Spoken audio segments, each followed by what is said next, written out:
భానుమతి ఇంట్లో లెక్కలన్నింటినీ కూడా చూసుకుంటుంది. అలా భానుమతి ఇంట్లో లెక్కలన్నింటినీ కూడా చూసి తన పద్దుల పుస్తకంలో రాస్తూ ఉంటుంది.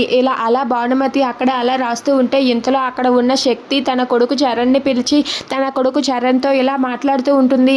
ఏంటి నువ్వు ఎక్కడికి వెళ్తున్నావు? ఎక్కడ షికారులు తిరుగుతున్నావు? నువ్వు ఈ ఇంట్లోనే ఉండి ఆ లెక్కలు అవి చూసుకొని పెద్దనాన్నకి అప్పచెప్పాలి కదా. ఆ పని చేయకుండా నువ్వు నీ ఇష్టం వచ్చినట్లుగా తిరుగుతున్నావు. నువ్వు ఆ పని చేయకుండా వదిలేసి వెళ్ళిపోవటంతో బావగారు ఆ లెక్కల పుస్తకాన్ని భానుమతి అలాగే పార్దు వాళ్ళిద్దరికీ అప్పచెప్పారు. ఆ భానుమతి ఇదివరకే నా దగ్గర ఇవన్నీ తప్పుడు లెక్కలు అని చెప్పింది అని చెప్పి అంటూ ఉంటుంది. అది వినగానే చరణ్ ఒక్కసారిగా షాక్ అయిపోతాడు. ఆ భానుమతి ఇలా చేస్తుంది, ఆ భానుమతి కానీ మొత్తం అంతా కూడా చూసి నిజం చెప్పిందంటే మన పరిస్థితి ఏంటి నీకు అర్థమవుతుందా? అసలు నువ్వు ఎక్కడ తిరుగుతున్నావు, ఏం చేస్తున్నావు? ఆ లెక్కలవన్నీ కూడా నిన్ను చూసుకోమని చెబితే నువ్వు మాత్రం ఎక్కడో షికారు తిరుగుతూ వస్తున్నావు. ఆ పార్దుకి కానీ అలాగే బావగారికి కానీ భానుమతి ఆ విషయం చెప్పిందంటే మన పరిస్థితి ఏంటి? ఒక్కసారి ఆలోచించు.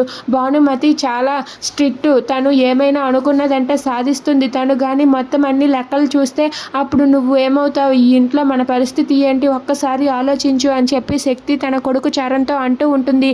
అది వినగానే చరణ్ ఒక్కసారిగా షాక్ అయ్యి అలా ఉండిపోతాడు.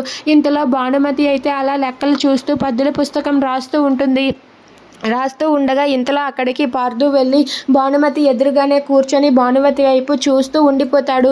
ఇక భానుమతి అలా లెక్కలు చూస్తూ ఉంటే అది చూసి పార్దు అయితే చాలా సంతోషిస్తూ భానుమతి అందాన్ని చూసి మైమర్చిపోతూ అక్కడే అలా కూర్చొని భానుమతి వైపు చూస్తూ ఉంటాడు. అలా భానుమతి లెక్కలు చూస్తూ ఉండగా ఒక దానిలో అయితే తప్పులు ఉంటాయి.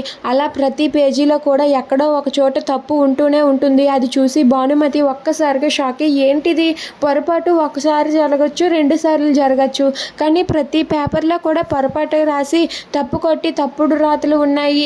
అసలు ఏంటి ఇంతవరకు ఈ లెక్కలు ఎవరో చూసేవారు, వాళ్ళు అన్నయ్య తప్పులే రాశారు, మిమ్మల్ని ఎవరో మోసం చేస్తున్నారు అంటూ భానుమతి పార్దుతో అంటుంది. అది విని పార్దు షాక్ అవుతాడు. Please subscribe our channel.